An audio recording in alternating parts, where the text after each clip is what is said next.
Donald Trump hit out at Volodymyr Zelensky, branding him disrespectful, before adding that Kyiv's leader is not ready for peace.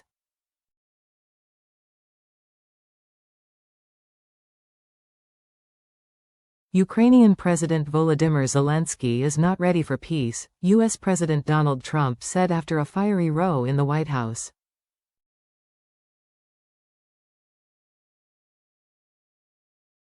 Which saw peace talks collapse. Mr. Trump stunned the world by calling off a deal with Ukraine with a Truth Social post that hailed a meaningful meeting at the White House where much was learned.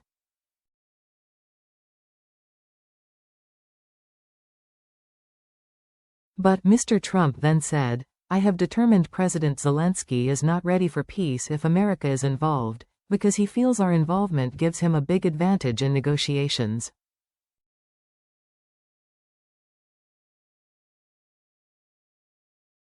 He added, "I don't want advantage, I want peace." He disrespected the United States of America in its cherished Oval Office.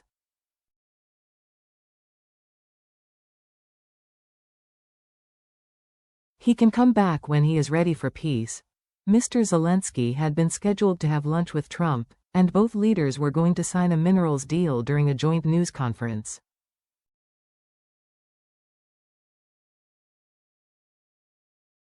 Instead, Mr. Zelensky's armored SUV abruptly pulled up to the door of the West Wing moments after Mr. Trump's post.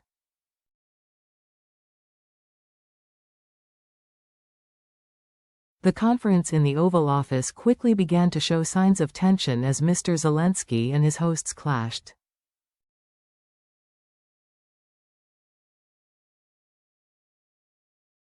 Mr. Trump reminded his Ukrainian counterpart how much aid America had sent to Kyiv, telling Mr. Zelensky, "Your country is in big trouble."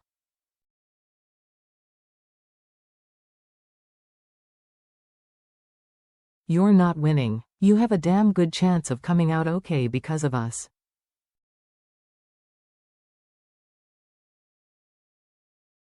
Mr. Zelensky fired back, warning the U.S. that it would feel it in the future if it did not continue to support Ukraine.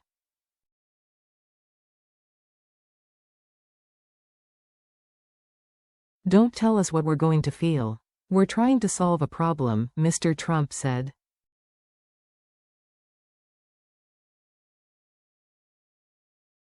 U.S. Vice President J.D. Vance questioned why Mr. Zelensky had not said thank you for U.S. military aid during the meeting.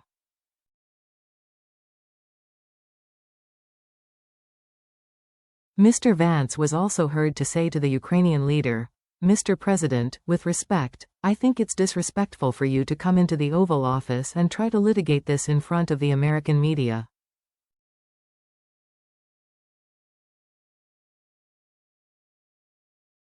Right now, you guys are going around and forcing conscripts to the front lines because you have manpower problems.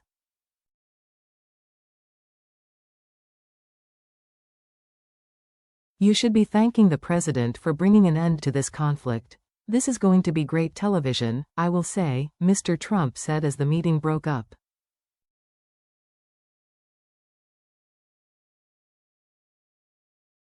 The White House communications team quickly clipped videos of the exchange and shared them on social media.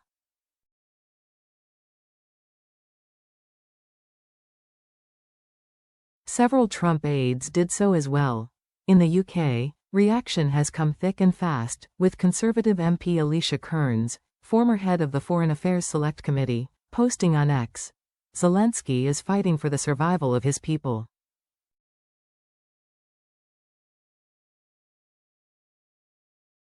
"We just witnessed what can only be described as bullying. Performative bullying for a domestic U.S. audience.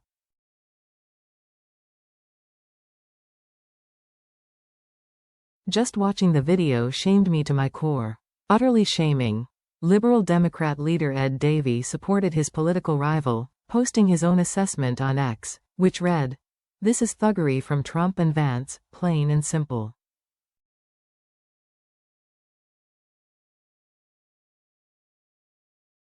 They are bullying the brave true patriot Zelensky into accepting a deal which effectively hands victory to Russia.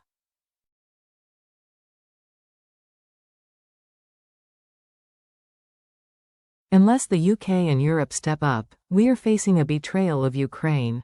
Former newspaper editor Piers Morgan agreed with the MPs, posting, "The only winner from today's Oval Office debacle is Vladimir Putin, and anyone who thinks that is a good thing for the world is stunningly deluded."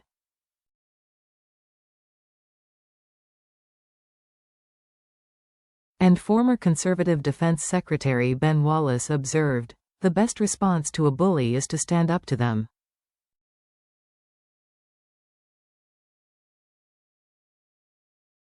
The best thing for Europe and the UK to do is to step up, fund our security properly, not with treasury tricks and spin, and be prepared to use all means possible to ensure Putin fails in Ukraine.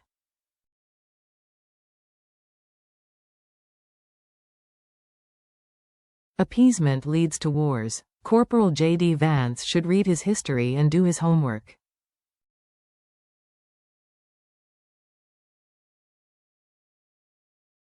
He has never visited Ukraine and was wrong on his facts at Munich. Meanwhile, various European leaders have expressed support Mr. Zelensky.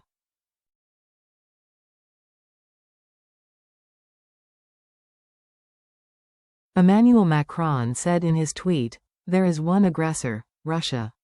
There is a people under attack, Ukraine."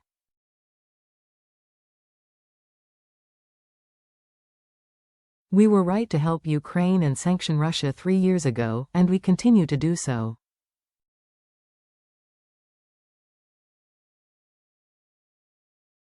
Together with the Americans, Europeans, Canadians, Japanese, and many others, Ursula von der Leyen, President of the European Commission, said, "Your dignity honors the bravery of the Ukrainian people."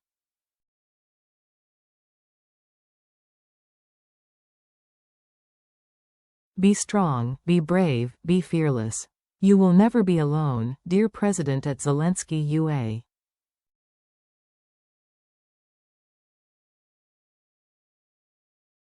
We will continue working with you for a just and lasting peace.